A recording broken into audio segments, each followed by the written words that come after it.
The holiday travel season is upon us. You may be preparing to take your family on a long car ride or be flying somewhere. Your travels may be taking you to stay with family or to stay in a hotel. Some children will be sleeping in their own room during these trips, and some of you will need to be room sharing. And on top of everything else, many will be traveling to different time zones. And you're navigating some family expectations. So, today I'm going to share tips to help you with all these different forms of travel and my thoughts on managing our families as we try to navigate keeping sleep schedules. Hi, I'm Allison Edgety, a pediatric sleep and wellness coach and a mom of two. I love to help parents find solutions. This is How Long Till Bedtime.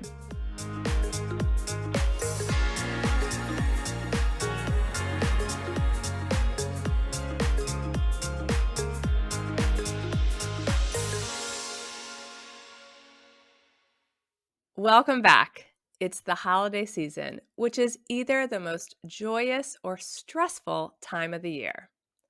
I know that we personally are preparing to travel to visit family over the Thanksgiving, and we've entered a different phase. I'm not trying to brag here, but it does get better, you guys. So we're no longer nearly as stressed when we travel with our kids. But for years, I always said that when you travel with babies or young kids, particularly around the holidays, it's not a vacation.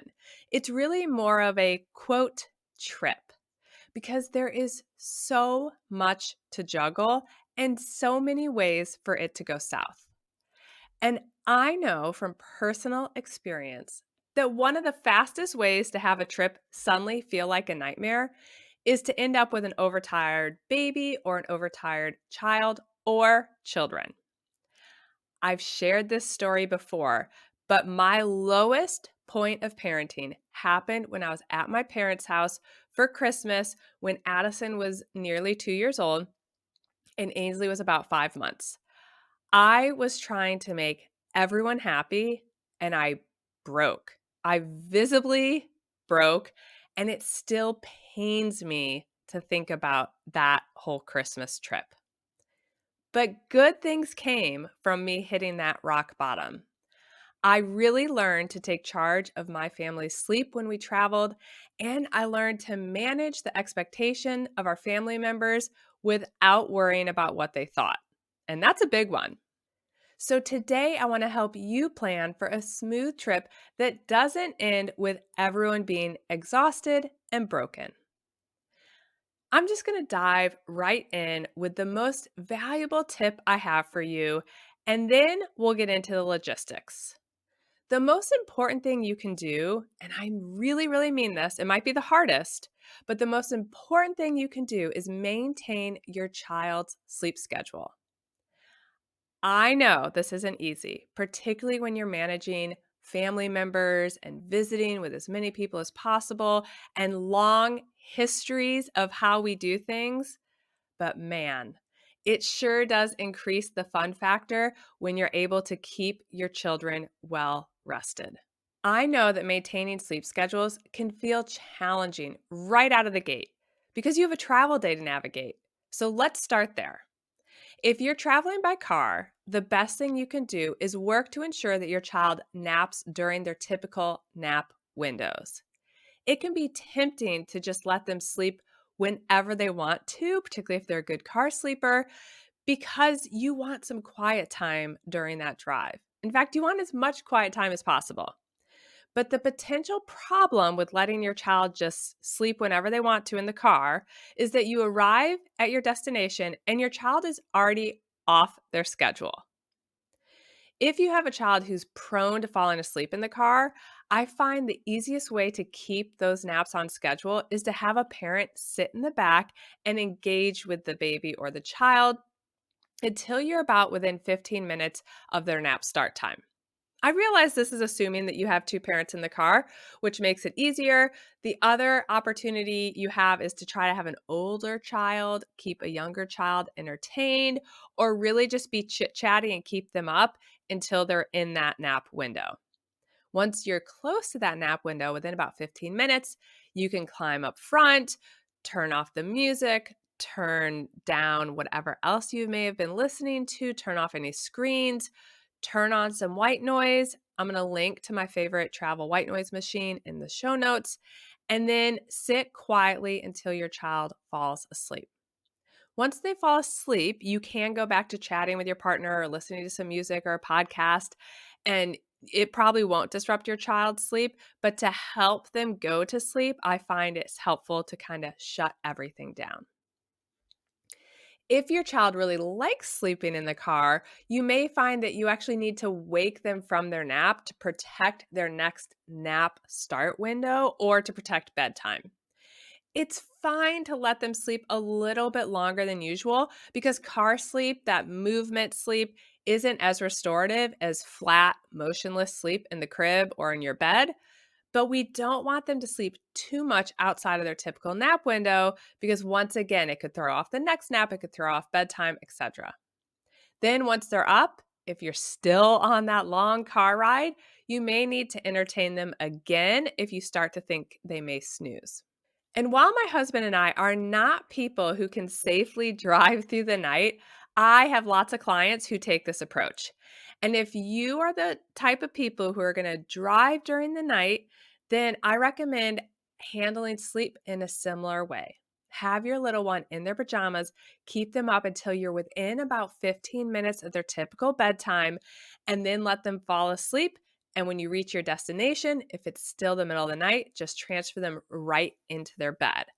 I do find sometimes with the littles, if they wake up, and even if you're someone who hasn't been doing night feedings, but if you do a feeding before bedtime, if they wake up during this transfer, I do think sometimes it's helpful to just go ahead and feed them. You don't need to do a full bedtime routine, but kind of feed them like you would before putting them to bed at home and then put them down. That can be helpful if the transfer is hard. Now, let's talk about flying.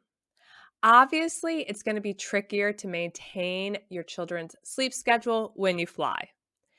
If you're able to book a flight that aligns with your children's nap, that's amazing. But if you're not and you end up dealing with delays or something is just not going according to plan, please try not to panic about the sleep.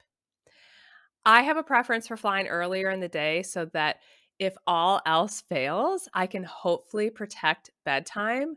But that's not always possible either. There are fewer flights this year, and flights are so expensive that I feel like people have the least amount of flexibility on choosing their flights that they've had in years. So, depending on your child's age, I would just say take sleep where you can get it. If you still have a napper, take sleep where you can get it. Younger babies often sleep well on airplanes because they're like giant white noise machines.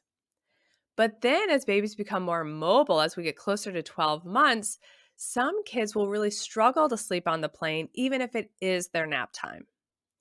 So, that may mean that you're getting a nap in the stroller or the carrier at the airport or in the car on the way to your destination once you've arrived. If you have a child still napping, chances are they will get less total daytime sleep during this travel day than they typically would get at home. And it is very likely that not all of the sleep will occur during the typical nap windows. Stressing about this is not going to be helpful. You already have enough on your plate. So just go through the day reminding yourself that an early bedtime is your friend. I actually recommend building that idea into your schedule when you arrive. Plan to put your child to bed 30, 45, maybe even 60 minutes earlier than usual. And then if you end up not needing to do that, that's great. But if you do need that early rescue bedtime and you've planned for it, this is going to allow your child to make up for some of that missed daytime sleep and start your next day well rested. Okay, so you've made it to your destination. Now we need to set up your child's sleep space. I want you to replicate their sleep setup and routine as much as possible. That means I want you to bring their typical jammies, their sleep sack or their swaddle, white noise machine, the bedtime books you would read at home, their lovey, their toddler pillow. I could travel everywhere with my girl's toddler pillow still to this day. If you have a toddler clock, which you know how I feel about those if we have children over the age of 2, don't forget to bring the toddler light or clock. I even have families who will bring the sheet that their baby slept on the night before so that when they put it on the crib in the new location, it smells a little bit like home. So once you have your room set up, I want you to move forward with the assumption that your child is not going to have any sleep issues in this new space. Put them to bed or down for a nap at their typical time, do their typical bedtime or nap routine, and then hope for the best. Go into it with a positive attitude, just like you would at home.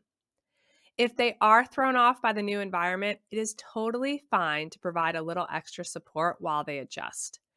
And remember that keeping them on their schedule is also going to help them adapt and adjust to this new space. If you need to room share with your baby or child during the trip, whether it's at someone's house or at a hotel, things can be a little trickier. But it also might be a non event depending on your child's personality. So go into it assuming your child is going to sleep just fine. If they're a little bit older, explain what's going to happen. You're going to put them to bed, and then when it's time for you to go to bed, you're going to come in here and sleep.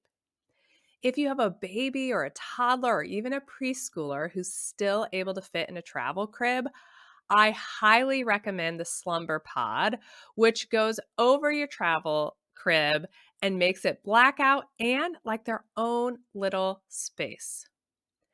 It's awesome. And it helps so many families who need to share space, and it travels really easily. It folds up very small and it can go right into your suitcase. If you're interested in purchasing a slumber pod at a discount, you can use my discount code, which I will also include in the show notes. It is sleep and wellness $20, and you'll save $20 when you order from their website. If you're staying at a home, you can do that typical bedtime routine and then leave the room like you typically would. If you're at a hotel, however, you're going to have to change things up because you can't just leave the hotel room. So, there, I want you to do your typical bedtime routine and then hang out in one of those little hallway nooks that head towards the bathroom or the bathroom itself, depending on the room setup. I think getting out of the eyesight of our little ones could be really helpful. And I cannot tell you how many times I've put my girls to bed in a hotel room. My husband has headed down to the lobby, and I have sat on the side of the tub or even in the tub reading a book or watching a show until my girls fell asleep. And then once they fell asleep, I would slip into bed and watch a show on my iPad with some headphones. So just stepping away, but obviously still being in the room, can help kids fall asleep when you're sharing space in a hotel. And because I'm someone who likes to prepare and have a plan, I always like to play out the worst case scenario. Let's say you're staying at a hotel and your 2-year-old wakes up during the night and starts throwing an absolute fit because they see you right there in the bed and they no longer want to sleep in that travel crib. What are you supposed to do then? Well, obviously, you're not going to leave them to cry or scream for very long because the neighboring room is definitely going to call the front desk and complain. If you're unable to calm your child down while keeping them in the crib by, rubbing their back, reassuring them, letting them know you're there, chances are they're going to end up out of their crib and possibly in your bed. I feel like that's kind of the most regressed we can get at this point is we end up co-sleeping. If the sleep situation regresses to that point, don't panic. Don't panic. I just want you to plan to do a total reset the moment you get home. I don't want one night to go by where you let things slip further or stay in their not so great place. When you get home, just go back to the typical healthy sleep habits that you practice at home. Kids, even infants, are so smart.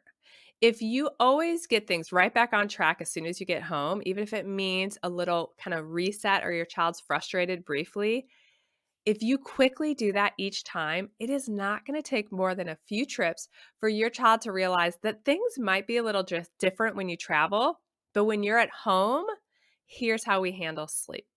Here's how we practice healthy sleep habits at home. And each reset is going to get easier and easier until it's a non event. Now, let's talk about traveling to different time zones. Generally speaking, I recommend switching your child to the new time zone ASAP. It's important to remember that our circadian rhythm is primarily driven by natural light and the rhythm of our day. So, when we eat meals, etc. So I find the faster switch to be easier and better for everyone involved. And if the time difference is just 1 hour, I would say you can either switch them or not switch them.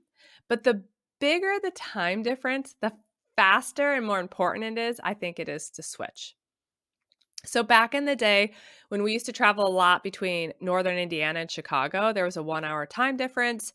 And we've done it both ways. We've switched the kids, we've not switched the kids. I just don't think it's that big of an event. And so handle that whatever works best for your schedules. Particularly if you're only going for a night or two, then you might not even want to switch them.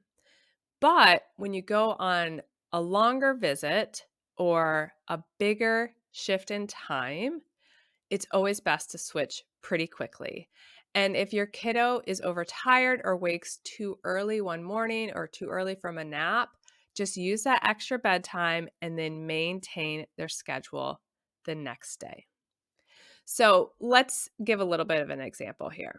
If you're traveling cross country and dealing with, let's say, a 3 hour adjustment, I still want you to switch it in a 24-hour period. And we might even do it instantly. If naps were a mess and your child's gotten less sleep than normal, it's often easier to do an instant switch because they're just tired and disoriented, and we can kind of switch them right away. If that won't work because the timing of their day or it would result in them going to bed way too early, depending which way you're traveling, switch them halfway right when you arrive. So if you're traveling west to east, that may feel tricky because your child might not be ready to go to bed that early. And if that's the case, the most important thing you can do is wake them at their typical time the next morning, even if that means they got less sleep than usual. So you may need to wake them at, say, 7 a.m., which I realize back home would be 4 a.m. But that is how you're going to shift them. You're going to wake them at their typical time and then have them nap at their typical times that first full day, and then go to bed in their typical window that second night. So we want to make a quick shift, assuming that we're staying more than a couple days. Now, I want to touch on managing family expectations during the holidays. I did a whole episode on this with my husband last year. We'll link to it in the show notes. And I've shared this advice before, and we talk about it in that episode. But the very best advice my husband and I received from a marriage counselor after we became parents was to prioritize our family unit. So that is my husband and me and the kids, and to make decisions that were best for our family unit, to communicate those decisions to our extended families, and then to not worry about how anyone else felt about those decisions. That was not our problem. I realize this is way easier said than done, and it took some practice.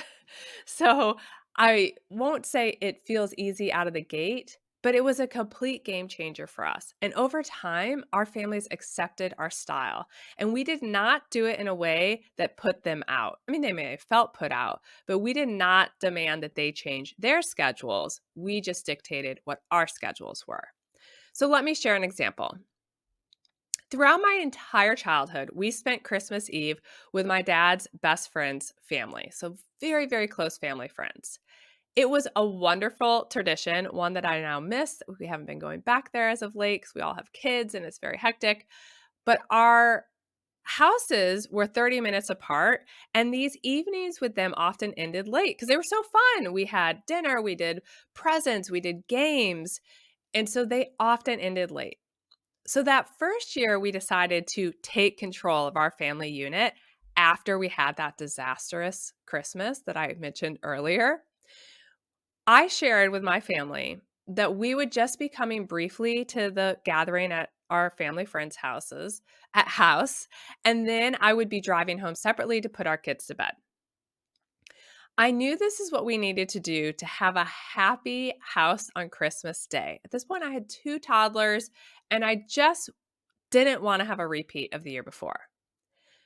My parents did act a little bit annoyed that I wasn't going with our typical plan and that I was acting, kind of like a diva, I guess, on wanting to do things my way. But our family friends did graciously shift things a bit earlier, which we did not demand they do, but they did move dinner up a little bit earlier. And then we just went home shortly after dinner.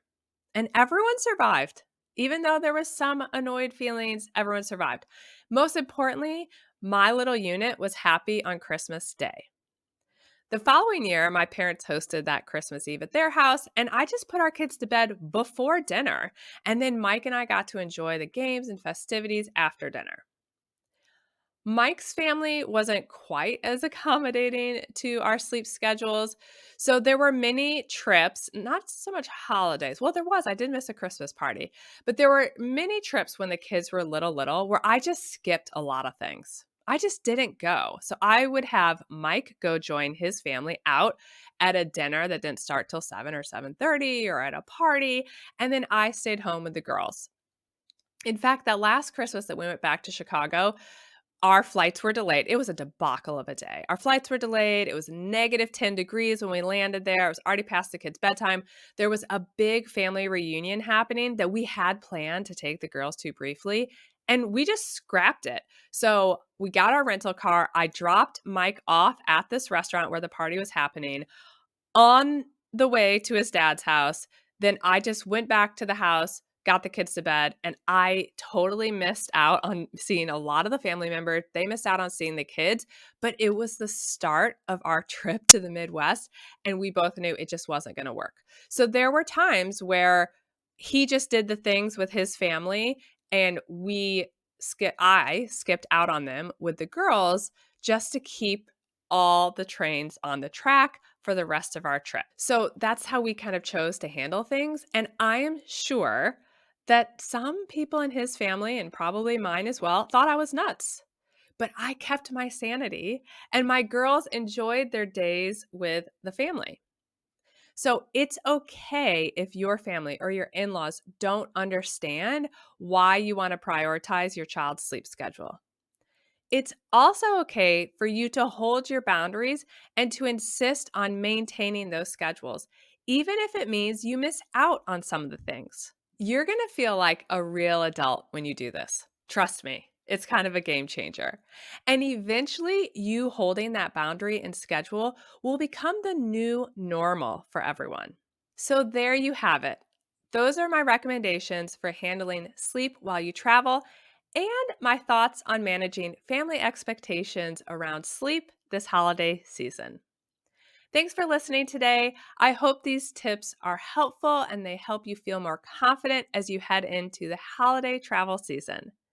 And before I hop off, I want to ask a quick favor. If you've been enjoying this podcast, it would mean the world to me if you would rate and review it on Apple or Spotify. Thanks so much, and I'll see you next week. Bye for now. Thank you for listening to How Long Till Bedtime. To learn how we can work together to improve your child's sleep, please visit sleepandwellnesscoach.com.